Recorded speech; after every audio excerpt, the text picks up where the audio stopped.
congratulations on all that and making a lot of what I feel like was way too short of a time on Hell's Kitchen. Damn it. No, for sure. I mean, it was my first TV show, so I'm not mad about it. I kind of knew what I was in there for. I was the second youngest on the season. It's my first TV show ever. I was like, I'm just kind of coming up in my career, so I was like, I'm going to make the most of it. I'm going to do what I'm kind of here for, and it's to get as much TV time as possible as I can.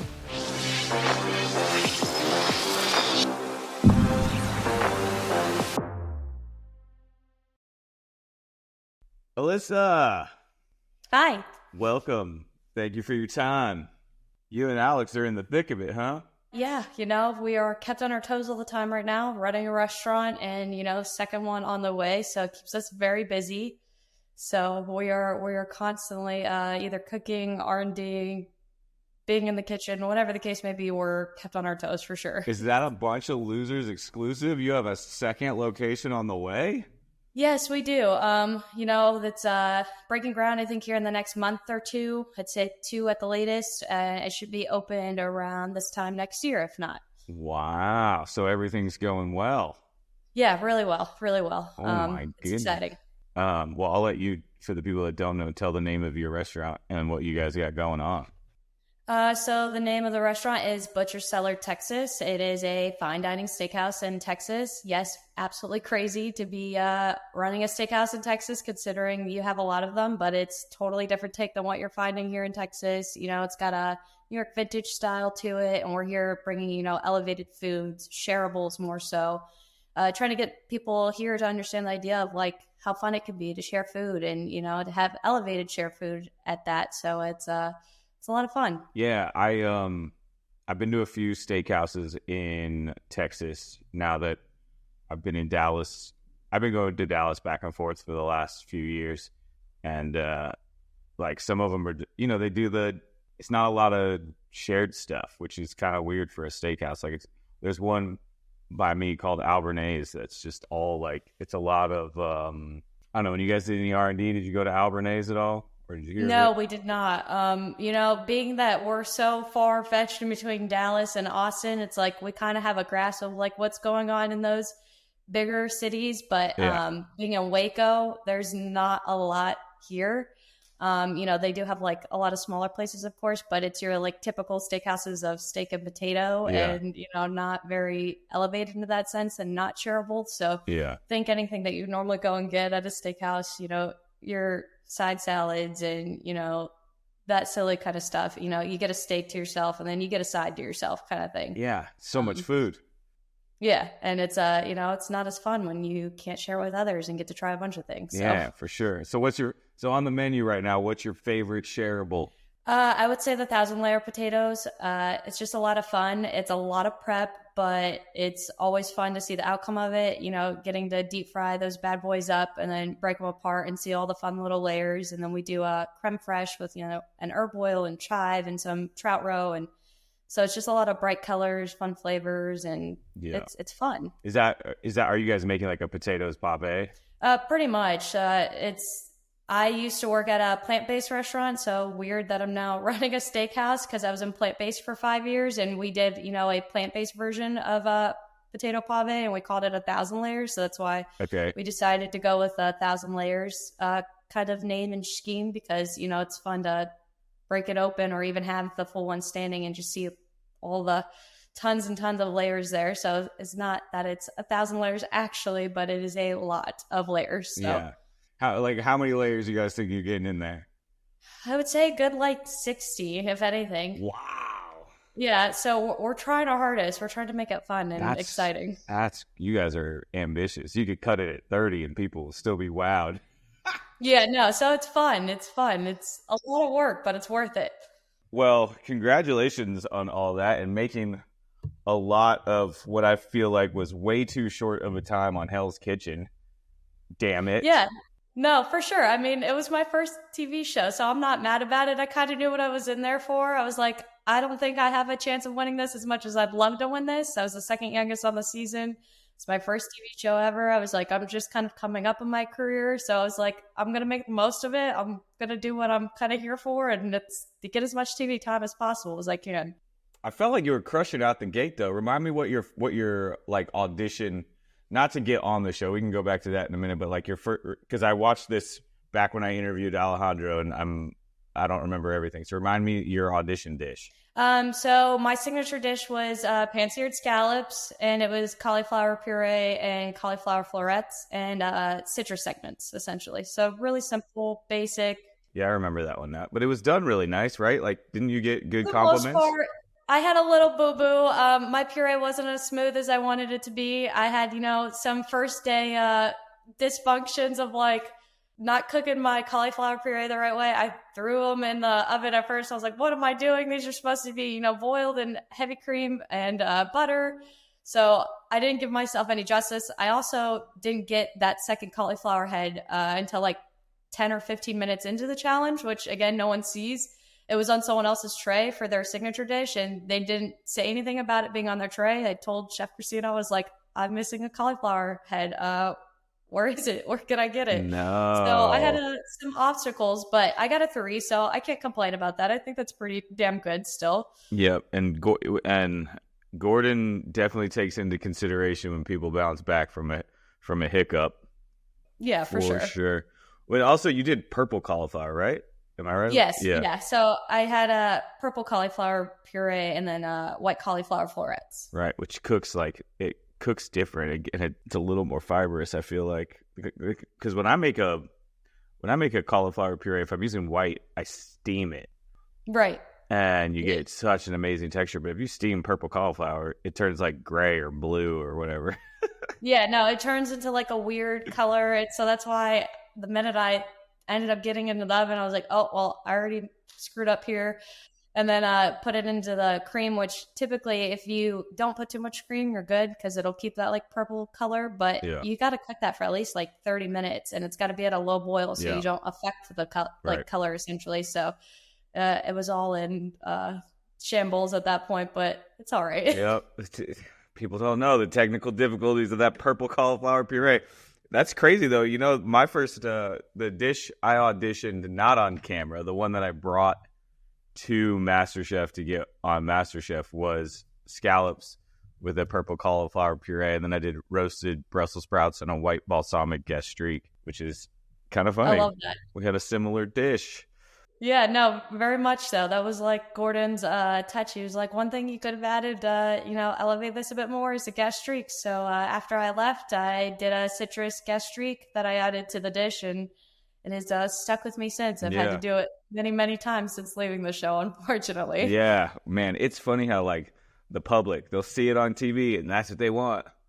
I feel like I always joke that like I feel like my signature, my like puff pastry cage that I put over a steak or whatever, it's like the cage became like one of my signature things. I tell everyone it's like achy breaky heart. I got to play it everywhere. Yep, no, 100%. So annoying sometimes, but especially, God, that cage is just so technical. Okay, so tell me where you were. What was the thing that was like, wait, I could get on Hell's Kitchen, or I'm going to go for it? Or was it just what I feel like for a lot of Hell's Kitchen people, like someone calls them up and is like, hey, you could do this. Like, so yeah, I had I still have 2 accounts. I just don't use one of them. So I had 2 Instagram accounts. I had a normal one, and then like I had a food one, and I went to college, like culinary school. So when I went to culinary school, I opened that food account up kind of thing and started that from there. And I had 2 Instagram messages through both my personal and my food account. I was like, okay, I don't know how real this can be, but let me like check it out. Let me see. And, I responded, got in contact, and, I was like, well, why not? It won't hurt me if I don't get on, and it won't hurt me if I do get on. Like, let's just see what the process is and where it goes, and kind of take it from there. And that was, so were you working at the vegan restaurant at the time? I was actually working at Nobu at the time. I was a lead line cook at Nobu at the time in Chicago, which was their first location that they had opened up in Chicago. And it was their first of a rooftop hotel and restaurant all in one. So that place kept me very busy. Wow. Damn, you worked at Nobu? I had a little bit of time there. How was that? Dabbled my way through cities, so it was a lot of fun. I loved my time there for sure. I wanted to learn sushi, and that was like my biggest thing about being at Nobu was, being someone of different culture, learning sushi, getting onto the sushi line, which I worked my way through prep on sushi for, I'd say, 5 or 6 months. And I finally had the chance to be able to go to the sushi line, and they were short on the hotline. And my chef at the time was like, I know that you're kick-ass either way, wherever you're going to go. I really need you on the hotline. I need someone to take over the tempura station here. It's the most important station. So I was like, I guess if I'm going to get the opportunity, you know, to get to go back to sushi.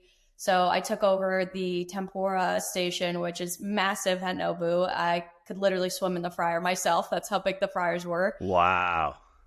And yeah, I kind of just stuck from there. I was stuck on tempura for a while. And then when the Hell's Kitchen opportunity came, I told my boss, and that was kind of my end era of Nobu, because my boss wasn't super supportive about it, didn't necessarily care. And I was like, you know, I get it, but this is my chance, my career. And, you know, you haven't been fulfilling your promises on your end to allow me to work my way up on the sushi line. I took over and did you a favor for tempura. So I'm going to do what I need to do so I can, you know, take more advances in my career. Wow. That's awesome. Well, you know, man, there's so much there. Like, it is so good to have Nobu on your resume. I'm sure you learned like a lot of things there, but then there's also that like, hey chef, like, I know, you know, this is Nobu and this is very elite, but like, I'm not going to own Nobu one day. I need to grow. So it's like 100%. If you're not going to support my growth, then someone else will. No, exactly. That is exactly how that was. So, I mean, as I was in the process for application and, you know, auditioning for Hell's Kitchen, I had left Nobu, and I went and got myself a sous chef position at a vegan restaurant.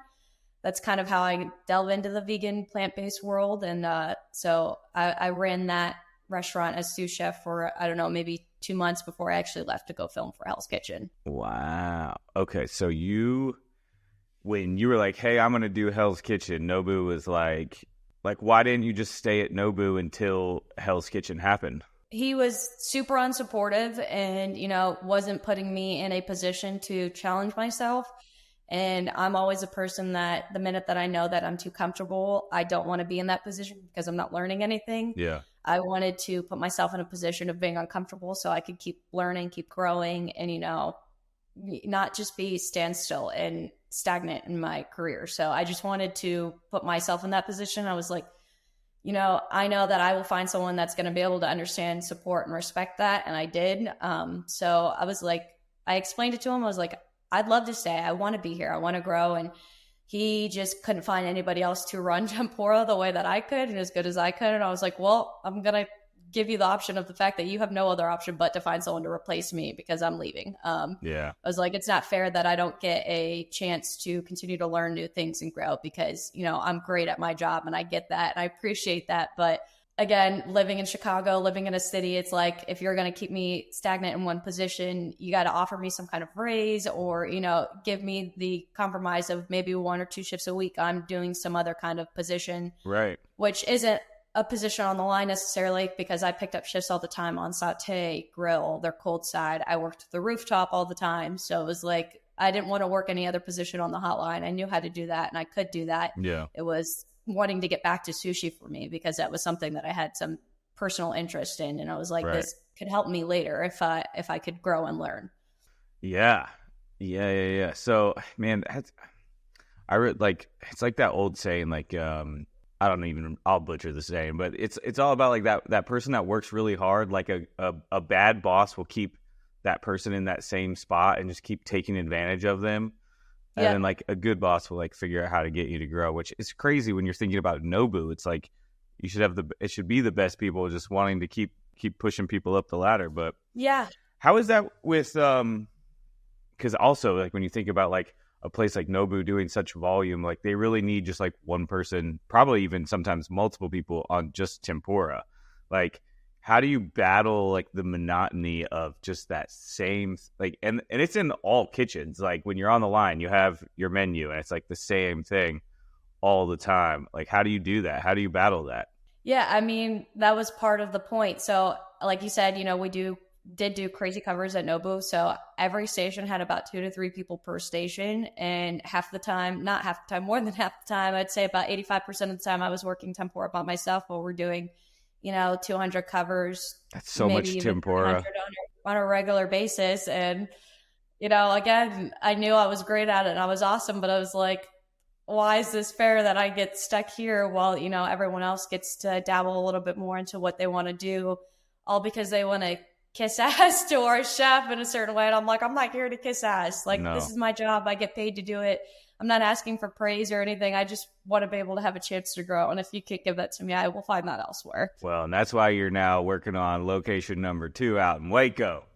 No, correct. Let's go. So it's funny. I love the clapback that I have because I have a couple of chefs that, definitely didn't see me getting to where I was. And it's nice to be a little bit younger and know that I've worked my ass off to get here. So yeah. No, that kind of like vindication. I remember I got this job at this restaurant and I got in with the manager because of, I had been on MasterChef. And the manager was like, we really need a leader, but your resume is, not deep at all. I had no kitchen. And he was like, we'll give you a chance to do each station it was like 2 or 3 weeks per station, work your way up. And all the other cooks in the house were like kind of pissed that they weren't getting the opportunity. And they're like, who the fuck is this kid? But, I earned my way up, and every couple of weeks I was crushing a station and learning it and, doing it well. And then you get met with like that sabotage, there's like the people that just don't want you to succeed. And then this one guy would just he wouldn't call out, he would not call out his times, and he wasn't calling out what he was working on. And so I'm like blindly just trying to guess. And then he would get pissed when our shit wouldn't go up at the same time. I'm like, dude, you're not talking to me. And then, so we just butted heads. And then later on, I'm like running a kitchen in Santa Monica and doing a bunch of crazy cool pop-ups and all this other shit. And he hits me up for a job. I was just like, fuck you, dude. Yeah, no, for sure. Because you take a step back from the actual real life for a minute and then see how great someone is. And sabotaging them, they're like, oh, we could do each other some justice rather than thinking about that in time. Yeah, right. Why do people sabotage in a kitchen? It's the craziest thing. No, I agree. I get it. I understand. So that vegan restaurant, you were only there just for a minute before you got onto Hell's Kitchen. What was the audition process for Hell's Kitchen like? Audition process is super long in Hell's Kitchen. I'm sure you've heard this many, many times already, but it's extensive application, filling out lots of questions and paperwork, and then, video call after video call. And then, once you get to X certain point after doing, I don't know, probably 4 different video calls, you have to do a medical exam and make sure that your heart can handle all the chaos there at Hell's Kitchen and that you're healthy and so on and so forth. And then once you get approved for that, you're kind of put on a standby notice of okay, we want you. Doesn't mean necessarily that you'll 100% be on the show, but you could be getting a call within X amount of time. I was actually originally supposed to be on season 22 and I got pulled for season 21. So another little fun play with that is that I got a phone call actually, and they were like, we're going to call you back in a month. We want you for season 22, so on and so forth. And I shit you not, the next day I got a phone call again and they're like, hey, someone got sick for season 21. Would you want to fly out tomorrow and come out? They're like, I know everyone else had a couple weeks in advance and, to prepare and to get ready and so on and so forth. But, there's not always 100% guarantee that you'll be on the next season. And we're for sure telling you right now, if you fly in tomorrow, you'll be on season 21. And this is while COVID was all going on. So you had to go get, your COVID test, your rapid test, make sure that you're testing negative right beforehand. So I was like, I will go to the airport right now to go take my COVID test. If I'm negative, you have to send over the results. I was like, I'll send over the results and I will literally be at the airport whatever time you need me next day. And everything fell through. So I was on a plane to Cali next day at 8 a.m. Wow. Yeah. So it was a super quick turnaround. But that's so crazy because would you have met Alejandro? No. So that's where it's all This is like divine intervention. Yeah, it's really weird to think about that. I love almost everyone from my cast. I probably have one person that I don't care for, really, to be honest I with want to you. know that team. We'll come back to that. Yeah, no, for sure.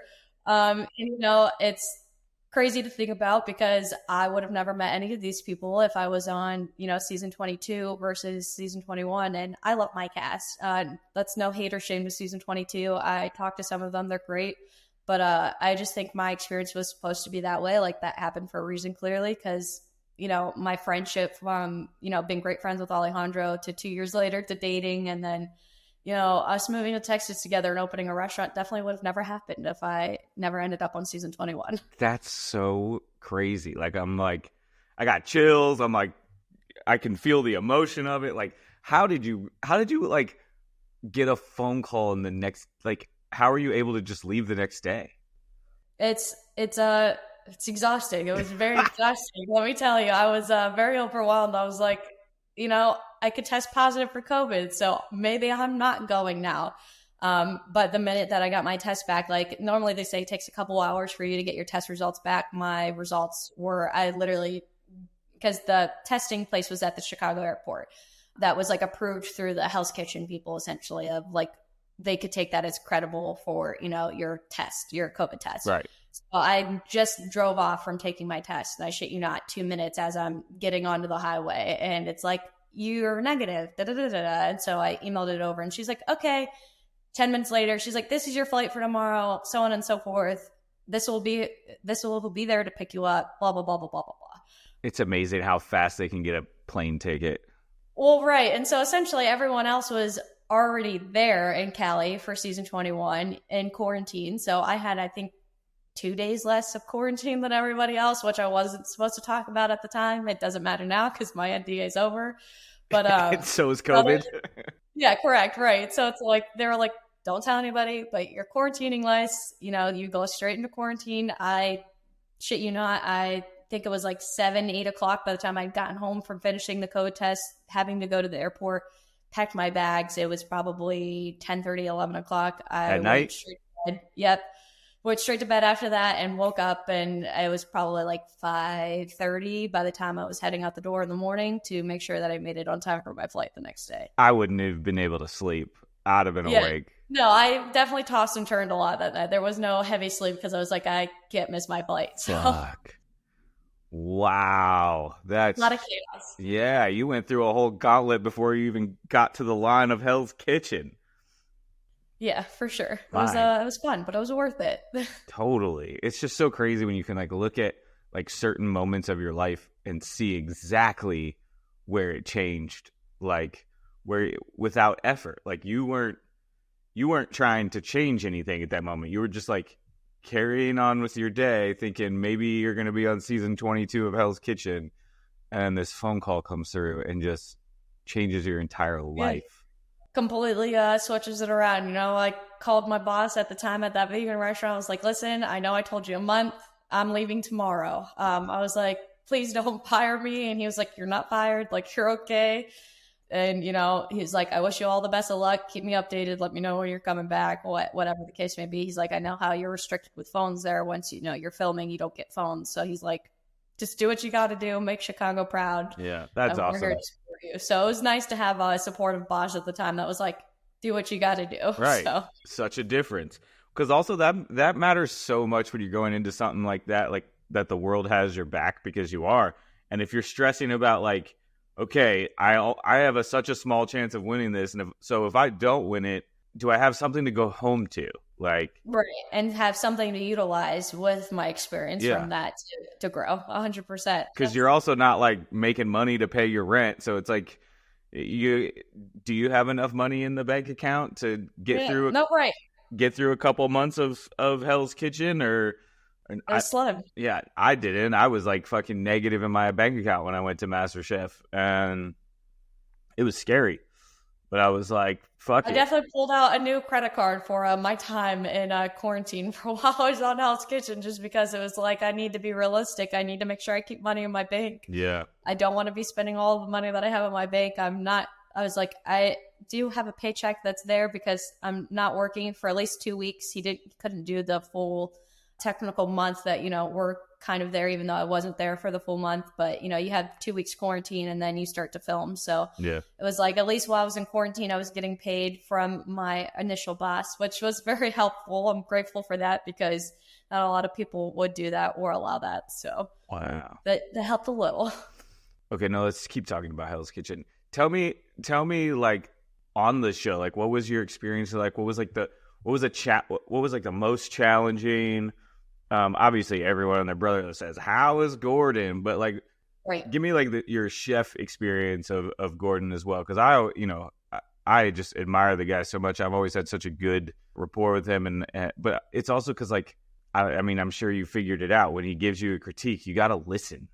Like, Yeah. it's amazing how many people just don't listen. It blows my freaking mind. But anyway. No, it's exactly that, though. Like you said, it's about understanding that and kind of getting over the celebrity aspect of it, which I think is the biggest thing from the get-go. It's like first day when you're pulled for Hell's Kitchen, and it's like, one, you're around 19 other people you've never met before in your entire life, and then two, Gordon Ramsay shows up out of nowhere. Before Gordon even, it's like Christina and Jason were the sous chefs, and they're so well known, and everyone admires them and looks up to them in their own way. So it was like super crazy to see them, and then Gordon pops up out of nowhere. And I think it's just getting over the fact that like this is legit, real deal. You're here standing in front of Gordon, and this is your time to do what you've always been doing, and take whatever criticisms you can, be better, and get over the initial famous celebrity aspect, because everyone looks at him as the guy that screams at everybody for, not being good enough. But I think that's the one thing I've always told everyone after leaving the show is like, if you weren't getting your ass screamed at by Gordon Ramsay, he didn't give a shit about you. Facts. I was like, you would rather want him to be yelling at you, telling you, what you're doing wrong, because if he wasn't giving you the time of day, then he just didn't think that you were worth it at the end of the day. So I was like, you should be taking that with a grain of salt. That's your criticism factor of like, okay, what can I do to be better? Because if he's taking the time to actually yell at me, he gives a shit to some extent, because he wouldn't give me the time or day or attention if he didn't give a shit. So yeah. I think that was the biggest thing. It's just getting over the celebrity factor of it. And there's hundreds of cameras around you. But besides that, because he is larger than life, man. I was on a set with him the other day, and it's like I walked in and there was people that were excited to see me and come up and shaking my hand, but then then Gordon walks in, and it's like everyone just they act different, and he's just so nice and cool, especially off, like not in a Hell's Kitchen setting, not in a he just comes up, he's like, Derrick, you good, like, so good to see you should have won, by the way. And I'm like, thanks, Gordon. Like, so much. I'm like, I hear it every day, don't need to hear it from you. Yeah. The bottom. No, he's Sorry. Very genuine soul. No, it's my bad. I was just saying he's a very genuine soul. I think a lot of people think that that's his ego all the time, and it's like he's a normal human being. He's funny. He's super jokes. Funny. He's super funny. He was making jokes on set the other day that they're running camera, they're rolling, and he's making jokes to where like people in the way back are just, they can't help but laugh out loud, and he's like, he knows he's screwing up the whole take because he's dropping these jokes. Being a goofball. Yeah. No, I love that. It's amazing. But yeah, he's larger than life. But he's so responsible for so many chefs out there. It's like, it's kind of just wild to think about. Other than Gordon, most challenging part of the Hell's Kitchen? I think it's getting acclimated with everybody, getting into a kitchen and, signature dish. Sure, that's not so much working with everyone, but I'd say, I guess it's first dinner service, and it's like working with a bunch of people you don't know. So, getting acclimated into working in a kitchen with a bunch of people you don't know. It's like first day all over, but then times 50, because again, cameras, Gordon, Christina, so on and so forth. So it's like all those added extra factors that you're like, okay, shit, this is real. Like, you got to take this a little bit serious. And I think it's just being able to find like a medium with, especially the person if you're working on a station with, and just getting a flow and, proper communication, because that all normally takes, a couple days at a time, and you don't get those couple of days there. It's go and figure it out in that first service. Otherwise, it's going to be a very bumpy road for everyone ahead, and you don't want that in Hell's Kitchen. So Yeah. I think it's just getting acclimated to, all the personalities working in a kitchen together, that kind of thing, for sure, is like the biggest challenge. When it was your final moments, remind me of the dish again. Did you go out on a dish? I didn't go out on a dish. Service. It was a service, which, Hell's Kitchen, they choose someone to speak for that day. Unfortunately for me, it was a person that, wanted to see me go down the most. And that's where, that kind of rode my ride, out. I was actually a part of a double elimination that night. It was the second one eliminated in a double elimination because Billy was eliminated before me. And the minute I knew she was calling the people that were getting nominated up, I was like, I'm going home. Tonight is my night. I knew even before he said it, just because of the fact that it's like, yeah, we're here and we're a cooking competition, but it's also reality TV a little bit. So you have to kind of understand how that game works a little bit. And I knew. I was like, okay, this is my accept factor. I was devastated, of course, because I was like, I would have loved to made it longer. Yeah, and you were doing so well. And it would have been great, but at the same time, I was like, I'm going to accept it. I'm going to roll with it. My comeback from this is going to be even greater. I'm not going to let, my time of how short it was on Hell's Kitchen be my time ending as a whole. Right. I was like, how can I use this opportunity that I had here to amplify every other experience I have in the future for life? So, it was super sad, very, very sad. Luckily, I had Billy on the other side there waiting for me. Normally people get eliminated alone and you have to go through it alone. I had my uncle there to, support me, comfort me while I cried my eyes out because I was like, well, what the fuck just happened? Yeah. So, but it's good to have a trauma buddy. Yeah, no, 100%. It's nice to have that trauma factor of having someone there to be like, we both went through it in the same night. At least we had each other, so. It's rough, man. And then they take you back to a room and let you sit for a little bit, and then they come talk to you, right? Did they do all that? Yeah. So for us on Hell's Kitchen, especially if it's after a dinner service, they, you do all your exit interviews. Mind you, you do like your exit walk interview, and I think they had me redo mine like 6 times, and I was like, oh my God, you guys, come on, this is miserable. This is not fun right now. And then you finish with your, final exit interview. And once you're done with that, they pull you aside. They get cars to come take you back to the hotel, essentially. But before you do that, you have to speak to a doctor to make sure, that you're mentally okay, not wanting to be in a, sad, depressive state of a sense of like not wanting to hurt yourself, which it's hard to get them to understand. It's like, yeah, I'm sad right now. And yes, I'm okay, but I'm allowed to cry. Like this was a traumatic experience for both good and bad reasons. So yeah, it's rough. God, and I fucking did it twice.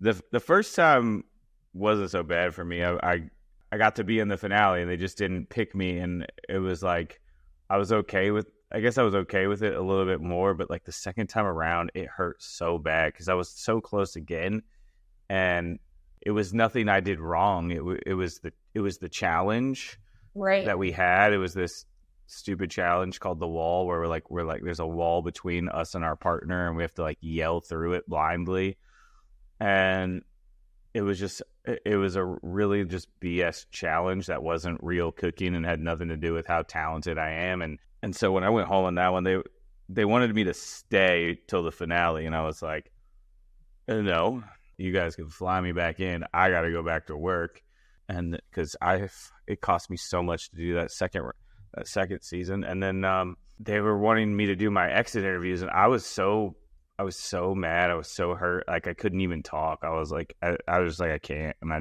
just didn't. Yeah, no, that's fair though. Especially like already having to go through it once and then have to go through that process the second time and like really understand. Like I said, it's all like that reality TV aspect again. It's like, God, this fucking sucks because I'm just doing this to make sure that they have the pieces they need to put together a show at the end of the day. And it's like, I'm a human. I've got feelings. I'm not happy about this right now. I don't want to fucking do this. Yeah. So for sure. You're right. You get eliminated. You go home. What's the first thing you eat or cook? So, well, essentially, you mean like home, like you get back to Chicago kind of home, or like hotel? No, when you get back to the hotel, it was the first thing you ate. And then when you got back to Chicago, it was the first thing you cooked. So the thing with getting brought back to the hotel, because we got out as late as we did that night, they almost didn't want to feed us. They were about to tell us, like, you'll be okay. Again, shitty thing about, TV production filming. And thankfully for Billy, he was like, no, you're going to order us each a personal pan pizza from Pizza Hut. And you're going to get us a drink, and you're going to make sure we have snacks in our room. So thank God for him, because he's the reason why I ate that night. Otherwise, I would have just cried, starved. Just sipped on your tears. Yeah, pretty much. I would have cried and ate all my tears away, because that's where that was. Which, it's crazy to think, because next day you have to go finish all your final interviews and stuff like that, like your confessionals and so on and so forth. And it's like, why would you do that to somebody? But the minute I got back to Chicago, I took an overnight flight, so it was morning time there. So to be completely honest with you, the minute I got home, I knocked out. I went to bed. But I did wake up, and I rode my bike to a Portillo's and got myself a Chicago hot dog and a chocolate cake shake, because that is like one of my favorites ever. So I devoured my way through lots of greasy hot dogs and sugary shakes. Hot dogs and chocolate cake. That's awesome. That's awesome. I went home and made chicken wings. That's fair. I was not in the mood to cook. I was like, one, can I milk the not going back to work thing to, kind of get myself mentally acclimated? Do I really have that time? So I was like, yeah, no, I'm gonna go to sleep for a full day. I'm gonna get some food, eat, go back to sleep for the night, get myself back on a normal program schedule of like life. Yeah. And I think I went back to work like 3, if not 4 days after being back from filming from Hell's Kitchen, just because I can't sit there and do nothing. That is not my thing. Yeah. Well, I immediately threw myself back into life the minute that I could. Yeah, very good. So then I remember Alejandro with this question was more just like a guy about it. How did your guys' relationship develop?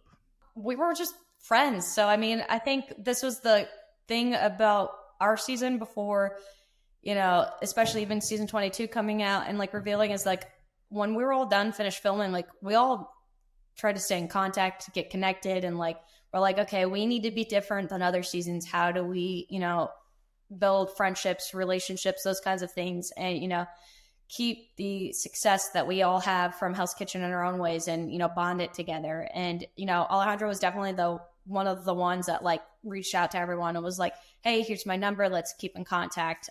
And so he was just a good friend for 2 years, like a really, really great friend, which was super nice to have, because there's a whirlwind of emotions that come with, not only filming Hell's Kitchen, of course, but coming back and then it, coming out to TV and watching it, and then seeing some of the things that were said, on the other half of it that you didn't know about in real time.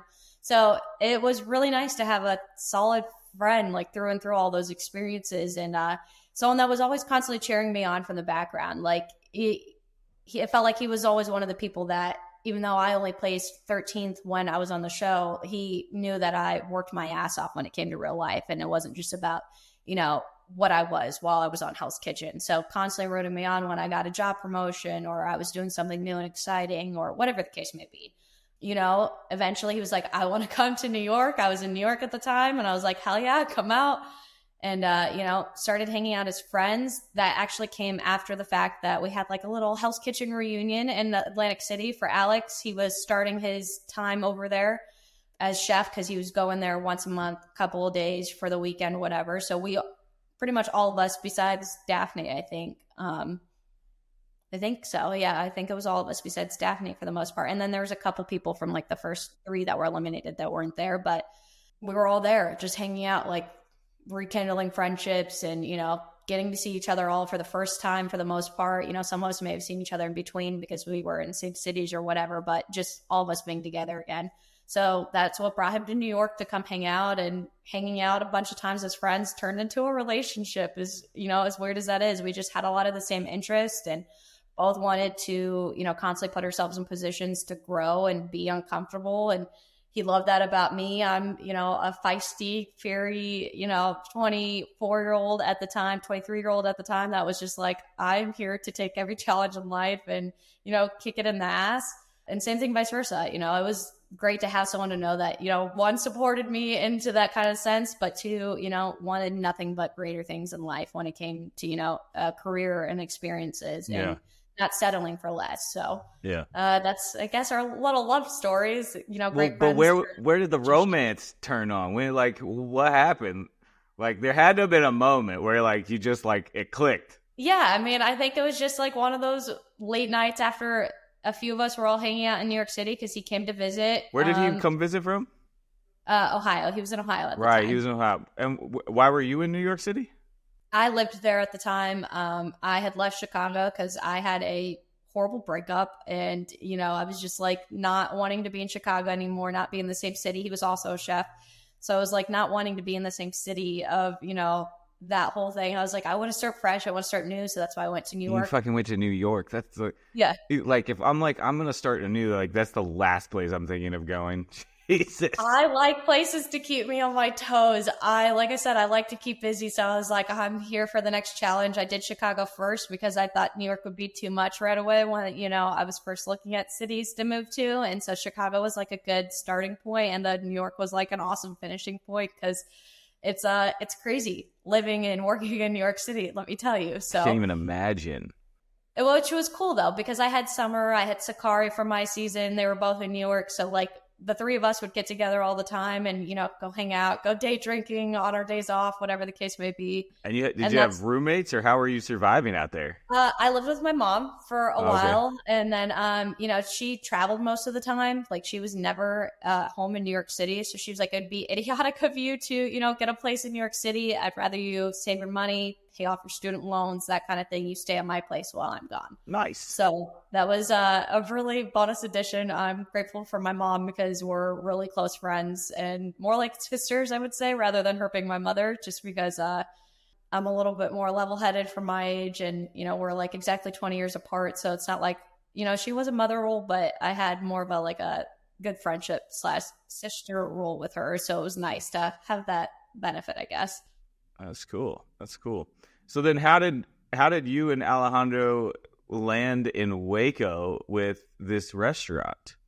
So being that, he came to New York City for a little bit, where I think we were in New York City for 3 months maybe together. And then, we were both just like, I was ready for change. I'd been in New York for a little over a year, and I was just really like tired of the constant go, go, go. I was working for a corporate company doing 90-hour work weeks, and I was just, I was exhausted. I didn't really have like a mental break period. And if I did ever take time off, it was like, I wasn't taking time off to rest. I was taking time off to like go socialize, to go hang out with people. So I was just mentally broken at that point, and physically. So I was just like, I need some change. I'm from Florida originally. So we're where? Winter Springs. So Central Florida. Yeah. Okay. I'm from Fort Myers. Okay, so cool. Both Floridians love that. Have plenty of family in Fort Myers. So yeah, I was like, let's go back to Florida. Let's kind of reset. Let's not rush into anything. I had a family friend that pretty much had an entire second floor of a house that they didn't go up there. So they're like, just come stay with us. If you guys decide you want to be here in Florida, take your time into getting into a place, which was really nice and super grateful for.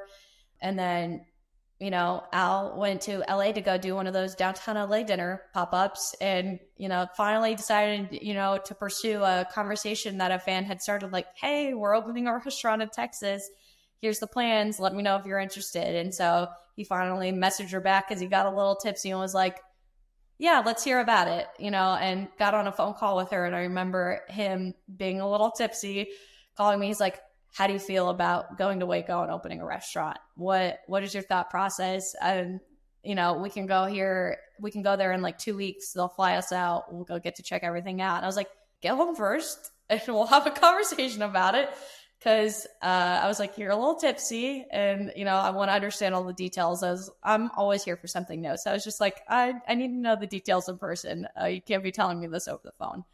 And 2 weeks later, we were on a plane to Waco. We got to come see the grounds of the restaurant, meet the owners of, the grounds of the restaurant, and, hear the reasons and whys of what they wanted to do here in Waco. They're very strong in the community and wanted to bring something, great and new to, Waco, and more so Woodway, which is, a subsection of Waco itself, of like something fun, something new, something great for, the area.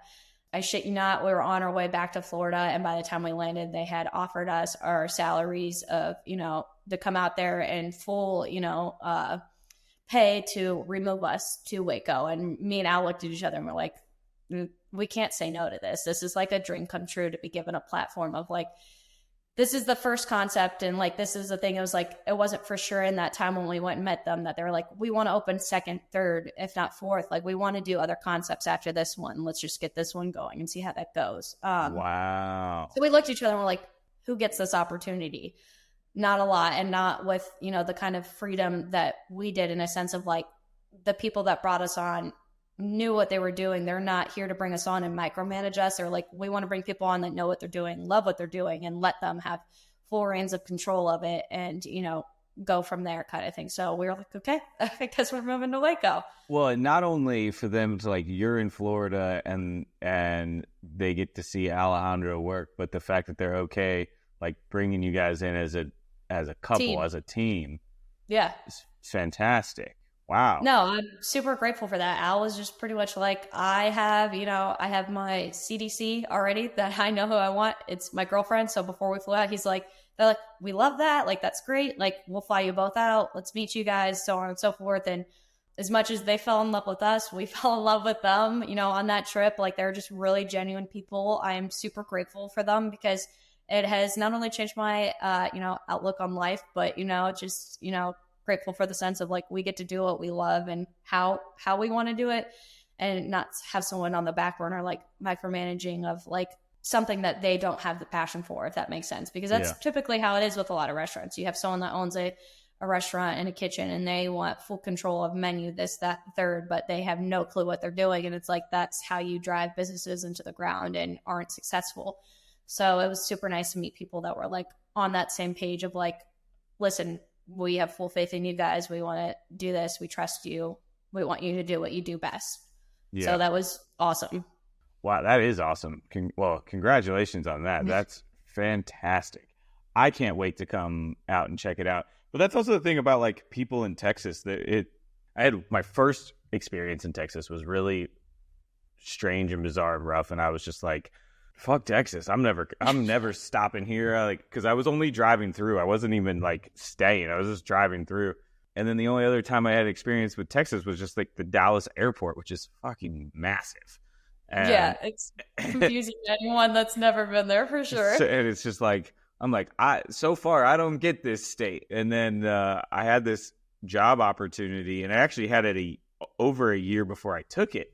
And I was like, when I first got it, when it first came across like my path, I was like, no way. There's no way I would go. I'm not going to Dallas to private chef. Like, no way. Yeah. And then like circumstances happened, and it was a year later, and I was like, maybe I could try this. And then I did. And then like now I freaking love Texas. I love Dallas. I love Austin. And I'm just like, this state actually has a lot to offer and has really good people. And you don't really realize that till you've spent time in a city like Los Angeles or New York or Chicago. And you're like, the people are different in the big cities, not because I don't think it's because they want to be. I think it's because like they have to be. No, yeah, you don't have that choice but to be like, go, go, go, and rough around the edges, because there's so many people there. Just so many people. You can't stand out unless you put yourself in that position to stand out. Yeah. So. And I feel like LA, like you get a lot of fake people in LA because everyone's just trying to hustle. And it's like, it's so annoying because like I've always been a hustler, but I don't do it in any kind of fake way. It's like if I say I'm going to come to your show, like I'm going to come support you. I'm not going there to like hustle my show. You know what I mean? It's like, right. I'm coming to be as a friend, but it's like so many people are like, I don't know. They just out here, you get fake. I feel like New York, you just get rough because there's just so many people that they don't have time. Yeah. In Chicago, it's because it's cold. Yeah. So everyone's miserable all the time because you get no warm season really. I don't miss that. I will tell you that right now. Walking in a 0-degree weather and getting dragged by winds on sheets of ice to try to get to work is not a fun way to live. You are miserable. Yeah, I dated this girl. She was going to college there, and I was we met down in Florida. We met in high school in Florida, but she wanted to go to college in Chicago, and I was like, I'll come up and see you. Like, I won't miss a holiday, whatever. And then it's the first Valentine's Day that she's up there, and I go up, and like, I did not own enough warm clothes, and I brought everything I had, and I'll never forget it. I was wearing like 3 pairs of pants. I had thermal socks on. I had boots on. I had gloves. I had this giant snow coat. I had a scarf wrapped around my face, and the terrible part is she like lived in a dorm. I couldn't be in the dorm unless she was in the dorm, and she had to go to class. So I had to go walk around. Oh, God, that's awful. I was like, never coming back in February again. Yeah, no, you can't go from like this, I'd say end of November to like March, because like March are some of the worst months. I think my first year at Chicago, they had like a record breaking like for cold snowstorms for in like X amount of long time, and I was like, what the hell did I do? I was like, what was I thinking? Because I had to get to work in that. It's like they don't take snow days off. They're like, oh, your road didn't get plowed, or they didn't plow the roads near you. Figure it out. Like it's your problem. And I'm like, well, cool. So I'm hiking in the trenches of like 0-degree weather to keep your job. 20 something mile per hour winds just to keep my job and to make a living to pay for my bills. Essentially, I was like, this isn't fun at all. No, that was part of the move from Chicago, New York. Yes, New York's cold, but it's not as bad. Yeah, so no, it's not that. There's nothing like that Chicago winter, man. It's crazy, but somehow people stay there. I mean, I guess people love it. It's more so. I think I hate to say this, like, I figured this out while I lived there. People that live in Chicago truly grew up in like the suburb areas around Chicago, and that's why they live in the city now. And if there's people that are there that aren't from Chicago, they are there for like a couple of years for like a specific job position, a level up, whatever the case may be, college, so on and so forth, and then they're gone. Yeah. So it's not like a place that a lot of new people come to stay there, because the winters are that brutal. I learned that really the hard way. Yeah, it's crazy. Me too. But luckily, I could just go back home to Florida. Yeah, no, 100%. Dodge that for sure. But goddamn, the hot dogs are so good in Chicago. Yeah, the Chicago dogs have my heart. I mean, at least you don't have to go to Chicago when you're in Dallas for one of them, because you got a Portillo's right there. You're right. And now that you've reminded me that, I need to go do that, because I haven't done that yet. I was just saying, my heart melted when I found that out. We left from the Dallas airport one day to come back down to Waco, and I saw that there was a Portillo's in Arlington. I was like, oh my God, you're going to hate me out, but we're going, and I need my Chicago hot dog. Like, I need my Chicago hot dog, my chocolate cake shake. Yep, and Arlington's over there. Yeah, no, it's a little bit out of the way to get home, but it was well worth it. It still is. Well, I'm definitely going to come down and visit you guys. I can't wait to come try the restaurant, and just, congratulations on making it all happen. And it's just I'm so glad we got to chat about it, because I was like, it's so hard to like sometimes talk with people that have only been on a show for, a few episodes, and it's like, that's it. And it's like, you had like this divine intervention. It's such a cool story. So I'm just so glad we got to chat. Like I said, I used that as my platform to constantly be in a position to be uncomfortable. If people think that their peak is Hell's Kitchen, then that's where your thought process is wrong, because it's how do you take that experience and make something better of it. Yeah. That's why for the most part, like I said, I respect everyone from my season but one person, and she's the one person that, constantly said how my downfall was Hell's Kitchen, and I never had the actions to back it up. And I was like, real life, I do the damn thing and 20 times that. So That's why I am where I am, because I love what I do and I love to be put up for a challenge. Yeah, no, you have been. One thing I noticed, obviously, when you and Alejandro got to Waco, you were doing a lot of social media stuff, lots of videos. And then now I feel like, are you struggling doing the social media and the restaurant? Is that killing you? I mean, that's definitely part of it. It's killing me, and then it's killing us, so to say. But we just to be honest, we were so overseeing so many, and maybe this is cliche of us, we were so tired of seeing so many people that aren't chefs, aren't like don't have experience in the industry.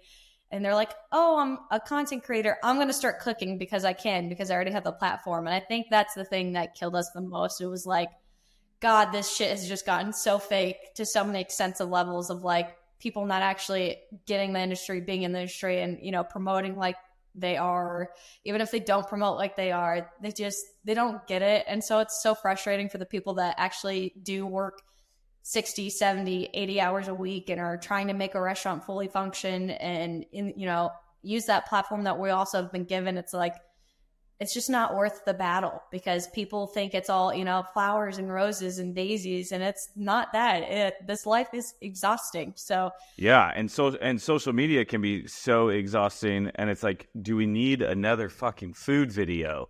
No, correct. And also the food costs money and Instagram ain't paying you, Yeah, 100%. Like, right.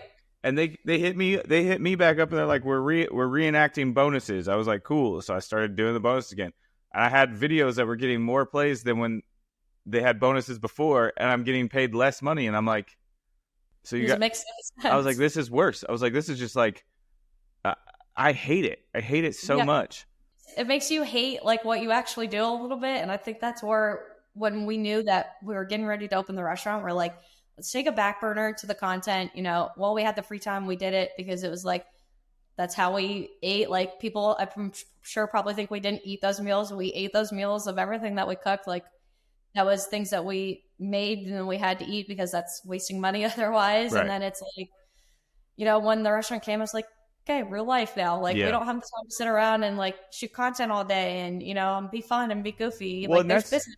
Yeah. And that's the other problem with social media that I'm really like upset about, and I'm trying to figure out how to make like a statement, is that like I was doing, and as you guys were too, like the more you do, the more your numbers go up. But it's like, right. But as chefs, like we're not just content creators. We're not like there are food content creators, there are dance content creators, there are just these people that create content full time. But like, for us that don't do that, and then real life shows up and you can't post 3, 4, 5, 6 times a week. Yep. Then you're knocked out of this algorithm. No one sees your shit anymore. And then it's like, well, then why am I doing it? And you have to like start over every time like real life gets in the way. It's like leading up to 4th of July. That's one of my busiest 2 weeks. I have so many people at the house. Like I'm leaving my house at like 5 a.m. and I don't get home until like 11 p.m. It's like for 2 weeks I'm doing that. Where am I supposed to film content? Like, fuck you guys. 100%. That's where we're accepting the fact that like we lose the algorithm, sure, but our real goals are, is to make strides in the restaurant scene. Everyone else can have this, acclaimed fame on social media. It's cool. It's fun for X amount of time, but it's exhausting when you have real life work to do. And, right. We're here to try to, get into the James Beard, area. And, God, Michelin just started coming to Texas. So that put a fire up, or it has even more so of like, okay, especially opening a second concept. It's like, what can we do to get to that point, get people to understand why we love what we do, and to get to that point and to be on the same role with that, because, like I said, Waco is just so green to like what Al does and what I do, and us combining that together and getting them to understand it, and not only understand it, but getting people to work for us and do it and learn it and understand it. It's exhausting. So like you said, there's no time at the end of the day to go post. And I try to, do posts here and there, but it's like, I give a shit more about my mental health and, how the restaurant that I'm running is, rather than content. I don't give a flying fuck about what's going on with content anymore. Yeah. And that's not a dig at anybody that does it. It's just like real life is real life, and that's where I'm at right now. So, although we do like you and Alejandro's videos, they are fun. We're trying to figure out how we can start implementing that, in the kitchen. In the restaurant. Yeah. So it's like, how can we do this at the restaurant? How can, we get the team to be a part of that? We have some ideas on the back burner, and I'm sure we'll get to it soon, but our main priority and focus is like getting our teams on both front of house and back of house acclimated to, real deal, like fine dining restaurants and service and, how those things have to go. So it's a lot of mentoring people right now and like taking a lot of ownership and, a lot of weight on our shoulders, but that's why we came here, because that's what we wanted to do. So it's like, we'll get there eventually and we'll be able to have our fun in due time again. But for now it's business. Super cool. And I'm not mad about it. No, me neither. I'm happy for you guys. I enjoy watching the progress. Thank you for the Bunch of Losers exclusive with the second location. Do you know where it's going to be? Is it going to be somewhere else in Texas? Is it going to be in Waco? Like, it's literally in the same little area of where we already are. So it's a different concept. Just a different concept. Yep. Not concept. I will keep that. Keep it under wraps. I will let Al talk about that one when the time is ready. But how about this? When the time is ready, you and Alejandro come on together and break the news. Yeah, I'm not mad about that. Let's I wouldn't have that. an issue. I'm sure you wouldn't either. It's keeping us busy right now for sure. Working on current and focusing on second as well. So we're excited. Very cool. Well, Alyssa, I have one question for you real quick. Normally I play a longer game, but I gotta get going too. Any dead celebrity you could cook for, who would it be and why? Oh God, that's so hard. This is gonna sound so silly, but I'm gonna make this easy. I'm gonna say Michael Jackson. Hell yeah. It's weird, but someone as iconic as him, I think that'd be sick as fuck to just get to cook some food for. What would you make him? I don't know. I would have to put so much thought into that. Like I would have to do something to knock the socks off. So there would have to be a lot. I have no idea. Something completely out of my realms because, I'm always learning. So why not throw myself for a loop and do something in that I wouldn't normally do? All right, Alyssa. Thank you so much for your time. Tell Alejandro hi, and I'll hit you guys up soon. I appreciate you. Thank you so much.